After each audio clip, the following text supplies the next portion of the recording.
Haati tiyya duutee anillee hafaa korkaa jedhe namichi. ምን ማለት ነው ሱመያ? አንቺ ከዚህ በፊት አዩ በረኪና ስትጠጣ አዩ በረኪና እያልሽ አልነበርሽም? አሁን ለምንድን ነው በረኪና የምትጠጪው? በረኪና እንደውም ለዛውም በጀርካን ገዛሽው እንዴ? አንቺም እንደ አዩ በረኪና ወይም ሱመያ በረኪና ልትሆኚ ነው ወይስ ምንድን ነው? ምን ማለት ነው? ባልሽ በረኪና ስለጠጣ አንቺም በረኪና ልትጠጪ ነው? በጣም ይገርማል። አረ በረኪና እንዳትጠጪ፣ ይሄ ደግሞ ብዙ ነው ያንቺ። እንደውም በጀርካን ነው የገዛሽው። ኤጋ hordoftoota kiyyaa waa'een barakiinaa jaartirraa nafne jaarsirraa nafne aayyoon barakiina uummata galmeessitee Sa'iidoo dhiiftee jechuudha. Akkuma san Sa'iidoon sababa roozaa inni barakiinaa dhugee roozaan sababa isaa rifattee kiniinii ollaa hundarraa guurtee liqimsite. Isillee mana yaalaa seentee Sa'iidoollee mana yaalaa jira. Kamtu kamiin yaalare. Rifatuun amma kaaka'u jechuun amma kaa jedhe sheekni roobe. Ka barakiinaa dhugee mana yaalaa jiruuf rifatanii itti dabalamuun maal jechuudha. Ka silaa barakiinaa dhugee rifatee mana yaalaa jiru sanuu badadanii tiniin akka inni fayyeetiniin jiraatu taasisanii jennaan gaafa immoo niitilleen asii jaarsa kiyya irraan hafu jettee barakiina jerkaaniin qopheeffatte. Roozalleen jaalallee kiyya irraan hafu jettee asumaan kiniinii wallaa hundarraa guurtee walitti guurtee liqimsite lachuu wal fakkaata jechuudha. Akkasuma Sumayyaalleen mana yaalaa seenuuf barakiina jerkaaniin qopheeffatte. Isilleen dhuguu fi mana yaalaa seenuuf jechuudha. Akka isin hunduu mana yaalaa ciiftanii barakiinaa dhugaa. Nuuni jerkaaniin qopheeffadhee argaa jaarsa kiyya irraan hafuu jaarsi kiyya dhugee an akkamii hafaa akka namichi jedhe sanii haati tiyya duutee anirraa hafaanillee korkaa jedheedhaan. Akka sanii Sumayyaalleen abbaan manaa kiyya barakiinaa dhugee ani akkamii jiraadhaa? Ka abbaa manaa kan kee jaalattu hanga waggaa kanaa guutuu maaliif dararte? Eega abbaa manaa kan kee jaalatte maa ittiin deebiin? Sii jecha kun aayyuyyuu nikaa irraa hiike maa ittiin deebiin? Moo jaalala barakiina man agarsiisuu edda Sumayyaa. Akkasii rabbi isin yaalaa fituu roozallee rabbiin haa fayyisu Sa'iidoollee rabbi haa fayyisu. Atillee kaaftee Sumayyaa ittiin dabalamini. Akka aartanillee ta'ina aarii keessa galtanii barakiinallee hin dhugina irraa hafaa jenna. Barakiinani bara kanaa osoo ajjeese immoo aayyuma ajjeesaa barakiinan naman ajjeesu. Barakiinani akkuma biraankii keessanii barakiinan biraankii dhufe na fakkaata. Gizee aayyuu sanuu nu yoo itti awwala aayyuun dhuydu sanuu aayyuun mana yaalaa seentee barakiinaa dhuytee jennee dubbataa turre. Kanaafuu ka aayyuu waan godhin homaa isiniin godhu. Garama isinii haa qulqulleessu eega jaarsaa jaartii xiqqaa guddattanii dhuguu jammartanii.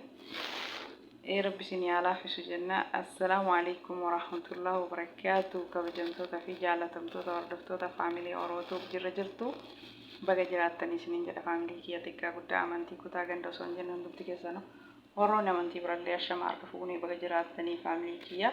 Warroon jalqabarraa gammana hordoftan galatoomaa nageen keessan qabu qilleensarraa hundi keessanuu kan alaa kan biyya keessaa xiqqaa guddaa hunda keessanuu kan biyyoota garaagaraa keessa jirtan.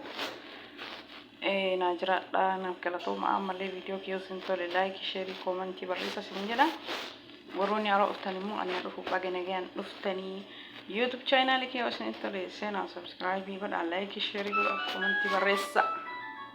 Ifama jiddumaan bilbilii narra bilbilamee sagalee kiyya osuma hasaa jiru addaan nakutee ifama naaf tolchaa isin jedha faamilii kiyya. Warri barakiinaa dhuguun wal fixe kana fakkaata.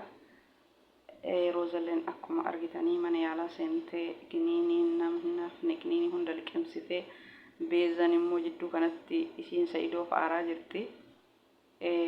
Aarii Sa'iidoo mana yaalatti argiteef rifattee yommuu roozaatti bilbiltee roozaa kunoo Sa'iidoon akkanatti barakiinaa dhugee mana yaalaa jirettee suuraa bilbilarraa itti agarsiiste.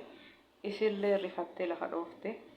eega amma kana lafa sababa san rifattee silee lafa dhoofte beezan dura Sa'idoof loltu jidduutti rakkatte kaahuna amma jidduutti rakkatte Sa'idolleen ni lolaan jechuudha maaliif roozaa rifachiistee akkasuma Sa'adalleen maaliif si ka itti bilbilee manaa waamee jattiin waan tokko taatee itti gaafatamu si jette roozan Sa'idoo kiyya saayaa kiyya jette jidduu rakkatu beezan jidduu rakkatu amma immoo jidduu kanatti isiin xeffii fudhattee jechuudha. Inni isiin barbaadu jechuudha beezaan barbaadu roozaa barbaada malee beezaa hin barbaadu beezaan immoo Sa'idoo kiyya roozan maaliin na caalteetiniin roozaa jaalatee Sa'idoo kiyyaati.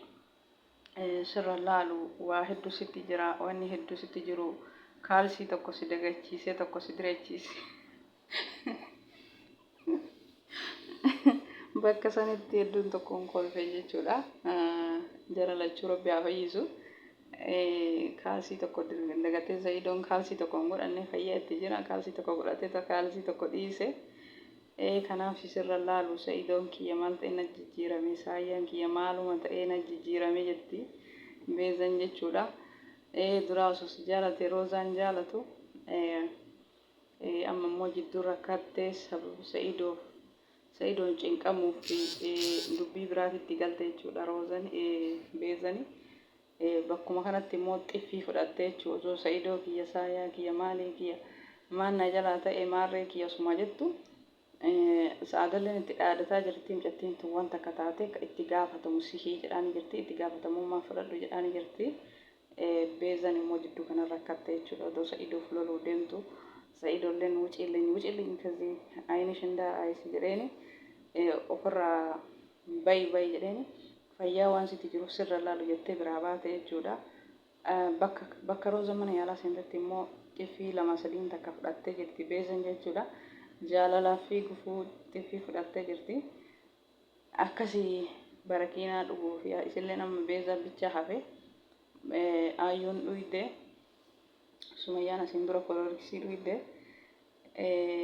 sadaffaa Sa'idoon barakiinaa dhuge afraffaa roozan kiniinii liqimsite ammallee shanaffaa marraa lammaffaa jechuudha. Sumayyaan dura koloriksii dhuyde gaafa Sa'idoon sun ayyuu fuudhu amma immoo barakiinaa dhuguuf jarkaan qopheeffatte jechuudha.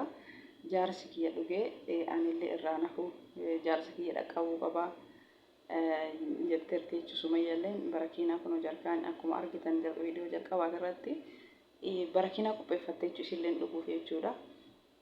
Roozanii of qabuu dadhabdee obsa dadhabdee jechuudha. Yeroo viidiyoo Sa'idoo argitu Sa'idoon mana yaalaa jira barakiinaa dhugee mana yaalaa ciisaa jira. Bakkuma sanitti gaggabdee lafa dhooftee jechuudha. Kan jaalala Sa'idoof qabdumaaf Sa'idootti hin heerumne jedhanii namni hunduu osoo walirraa bareeddanii wal fuudhaa walirraa toltanii wajjin jiraadhaa osoo namni hunduu jedhu sababa Sumayyaatiif jecha roozan Sa'idoo diddee jechuudha. Asiin dura qalabatii fudhachuuf inni gammadee nikaa har'uma na hidhadhu har'uma na fuudhi har'uma manatti na galadhu jettee yoo duraa jarjarsitu akka gaafa Sumayyaan gorsiteeti roozan Sa'idoo dhiiftee jechuudha. Sumayyaaf jecha dhiisee Sumayyaa wajjin nyaannee wajjin dhuyne hiriyaatiyyaa akkamitti jala garagalee abbaa manaa ishiitti heerumaa. Kan dura waa'ee akkasii yaaddu waadaan ati dura galtee awwala Sumayyaatti dhayitee gaafa Sumayyaan si shawwaddee jechuudha rooza. Sumayyaa dhayitee roozan shawwaddee jirti Sumayyaan shawwaddee jirti rooza. Maaliif isiin Sa'idoo wajjin isin araarsaa ijoollee wajjin isin deebsattee dhayitee Sumayyaan shawwaddee harkaa baate erga shawwaddee harkaa baate illee isiin yoo ati Sa'idootti araaramtee ani Sa'idoo ni dhiisaa. Yoo ati Sa'idootti hin araaramin ani Sa'idootti heerumaa jettee waadaa galte. Waadaa dura galte san maaliif diidee ofii keetii inni amma ta'aree oduma inni jedhuun lakki ana ammoo musitti heeruma amma kana boruu kana nikaana hidhadhuuti sargillee na hafu manatti na galadhu jettee. Erga kana hundi jettee qalbii isaa shaagaltee qalbii isaa inni gammadee bakka inni fuudhe jedhee qalabatii fidee inni fuudhuuf qophaa'e amma ani Sumayyaa wajjin nyaadhee dhuge akkamitti jaarsa isiitti heeruma. Ani kan jedhu dura eessa jirtan jedhee bar dura jaarsa isii ta'uu hin dagatte moo akkami. rooza dura jaarsi sii ta'uu ni dagatte moo maal jechuudha. Dura osoo akka inni jaartii qabu beektu osoo akka inni ilmaan lama qabu beektu Sa'idoo jaaladha itti heerumuufi jettee taniin dubbattee jechuudha. Amma jaartii qabaachuun isaa ammasitti dhaga'ame moo maali jechuudha. Kan Sumayyaa jecha dhiifte. Sumayyaan nan takattalini ani sin barbaadu yeroo hedduu jettee taniin viidiyoo isii irratti dubbattee jirti. Sa'idoon garana soqaa sin barbaadu እኔ አልፈልግም ነግሬሃለሁ እኔ አልፈልግም jettee maraa hedduu dubbattee jetti. Sa'idoon garaagaraan tankaraattee soqee dadhabee itti dhiise jechuudha. Hifatee jechuudha. Duraa Sumayyaanuu qalbii isaa cabsitee jirti kalaas. Isii deeffadhaa haadha ilmaan kiyyaati jedhee odoo isii soquu dadhabee itti dhiise jechuudha. Yoo inni garaan deemu garaan deebiti yoo inni garaan deemu garaan deebiti itti taphattee dhiifte jechuudha. Ati akkamitti deebitee lammata qalbii Sa'idoo cabsitaa jechuudha. Kanaafi Sa'idoonii fi Beezalleen akkanatti jidduu kana wal lolanii kanaafi Rabbiin walitti haa deebisu. Sumayyaan garaa jabaattee inni hedduu yaalee jechuun walitti deebisuu fi akka isiin mana isiitti deebitutti ijoollee kiyya arguu barbaada yeroo hedduu jedha. Akka isiin isatti deebituuf waa hedduu dalagee jira jechuudha. Seenaa hin qabu.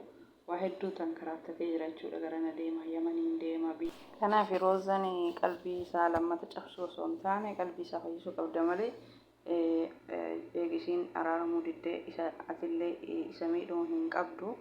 Dura isiinuu miti atillee lammata miidhuu hin qabdu. Beezaa dhiisee Sumayyaa eege diddee inni garuu ammasii barbaada. Kanaafuu nama inni barakeena dhufe anis kiniini dhugaanii isa fayyisuudha moo isa takaattaluudha. Akkasiin akkana kun immoo sirrii miti. Qalbii isaa fayyisuu qabda, qalbii isaa yaaluu qabda, qalbii isaa tasgabbeessuu qabda. Waan inni barbaadu san godhuu qabda jechuudha. Wanni si daangessullee hin jiru. Isiin immoo waan hin barbaanneef malee osoo barbaadde ofii barbaadu miti atuu akka isa heerumtu hin barbaaddu jechuudha. Kanaafuu itti heerumuu qabda jedhaan filannoon kiyya. Borullee namni aaree barakeena dhuge borus ittuma deebi'ee dhugaa.